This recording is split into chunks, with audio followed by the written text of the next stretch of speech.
Kentucky ranks among the worst states for overall senior health, coming in at 47 out of the 50 states. Unfortunately, many Kentucky seniors face barriers that prevent them from getting the care they need. Some of these barriers include the high cost of medical care and prescriptions, lack of transportation, and limited access to senior care providers. I had the opportunity to speak to a panel of experts dedicated to improving health outcomes for Kentucky's older population. So let's talk about another challenge, and that's access to transportation.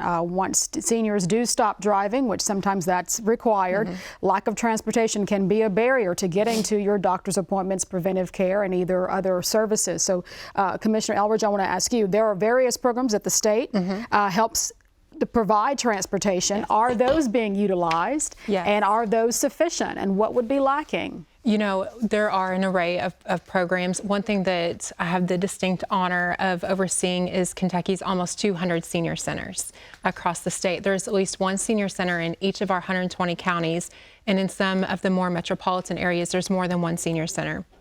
And within that, each senior center determines transportation setup, transportation costs, and they're able to adjust those based on ridership and rider needs. What we see is that our buses are full, they are active, they are engaged in communities. I get so excited when I see the buses out and about in the region. We also have a great partnership with Community Action of Kentucky, and they are doing some phenomenal things. I know specifically in the Bluegrass region, they do not let county lines limit where they can transport individuals. They are taking individuals from Woodford County into Scott County to access services, whether it's for medical reasons, social reasons, or employment. It's ensuring access to transportation. And so there are a plethora of services that are available into older adults who may be utilizing Medicaid and Medicare. There is Medicaid non-emergent medical transportation. And so we are doing great partnership between the Department for Aging and Independent Living and also with Medicaid to ensure everyone has access to transportation.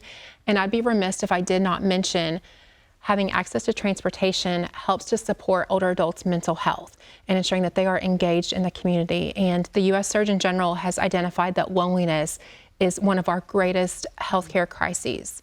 And to that, we have to have transportation to ensure an engaged and strong Kentucky. And are there any disparities between access to transportation in rural areas versus urban areas? You mentioned in the Bluegrass region, but we know that that's typically kind of a metropolis where those services might be more easily accessible. Right. So we actually see increased ridership in the rural areas because sometimes that whether it's a non-emergent medical transportation that's available or their senior center, that is the only transportation that is available outside of public transit. And so we are so excited that regions are going, whether it is, to the mouth of the holler in Eastern Kentucky to ensure older adults have that access, or out in the fields of Western Kentucky, absolutely. Yeah. Dr. King, how does transportation affect patient care? Coming to the doctor now. On here. So certainly local transportation is a big issue, and I'm glad that is increasingly available. But the problem with getting to the provider is that, one, there just aren't that many providers who can provide specialty care. So especially for what I do. So I see older folks who have memory problems. Many of them have Alzheimer's disease. Most of them are not driving anymore. But there really only are 2 or 3 places in Kentucky that can do the kind of work necessary to make that diagnosis. And so everyone in the state then who wants this kind of care has to travel hundreds of miles sometimes to see. I see people from all over, from all the way, far western part in a different time zone to full Appalachia. Many patients are traveling 3-4 hours to get to me. And so transportation often comes from family. And so they have to find somebody who can transport them there and back. And there are times where people want to get, for example, an imaging study. And if I don't have the imaging study, I can't really complete the diagnosis. We can't do it on the same day that they're there because it requires a prior authorization. That takes some time. So folks have to come back. They'll ask me, can I get this imaging study done at home? But if they do, half the time, I don't actually get to see the images because it doesn't get sent to me. I get the report, but I don't get the actual images. I ask them to actually come see me in Kentucky to get the images done, but that sometimes means an extra trip. A second trip, yes. So then we'll try to say, okay, so if you get the imaging done in the morning, then I can see you in the afternoon, trying to find ways to make this more efficient. on there. But they still may have to stay the night somewhere, either on the front end or the back end, right? So there's extra costs there. Absolutely. Yeah, quite a conundrum. Yes. Yeah, I'd like to talk a little bit about the reality of transportation. Again, I'm the old one here, so I've been around for a long time. Transportation has always been a priority gap for older adults, but also persons with disabilities, socioeconomically disadvantaged, et cetera. It's always been a huge gap. I really, truly appreciate what the department is doing as it relates to transportation. I was a director at an Area Agency on Aging, ADRC, know all the nuances, both urban and rural. And we must do some things differently to make sure that all citizens, and particularly our most vulnerable, have access to transportation, especially to get to and from their medical appointments, but also for those social needs, as Commissioner Elrich was discussing. I work in Louisville. You would think that Louisville would have a really robust public transportation system, or a system that could serve older adults. It does not. It is very, very lacking. I work at the University of Louisville Traeger Institute Optimal Aging Clinic. We have a geriatric clinic there where I work, and I could tell you story after story of patients who depend on public transportation, who either don't get it because the bus didn't show up, or because there was a waiting list for the transportation service, as well as those who depend on the paratransit, who come to our clinic for their appointment and sometimes have to wait hours.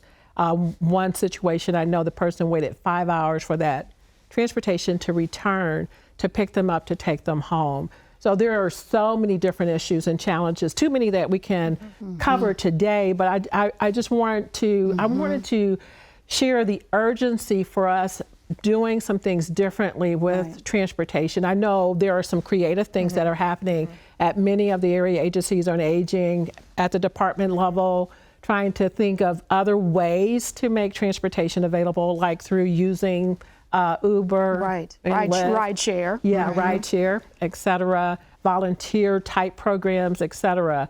But we really do need to do more. It is a necessary service, and it's very lacking. Well, with the aging population, it's going to be a demand, not just a need, a like to have. It's going to be a have to have.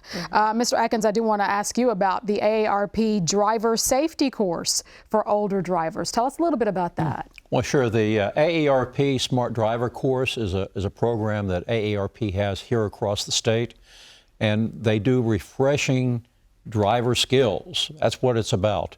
And it can provide for insurance discounts, which is a benefit, but also 90% of the folks that attend these classes say that they've had one or more areas in their driving that has improved based upon what they've relearned.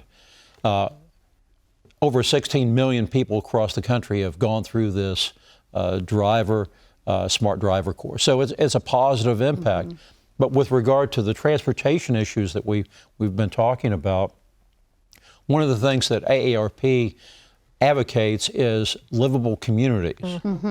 And a livable community is a community where you can live in, that you can get around easy in the community to access your groceries, your health care, your social activities, because we want to be more social, and that increases your ability to work and operate and to continue to live and live longer. One of the things that recently I've discovered that AARP assisted Woodford County and Versailles in getting a livable community designation and federal funding so that they can do improvements there in Versailles and Woodford County.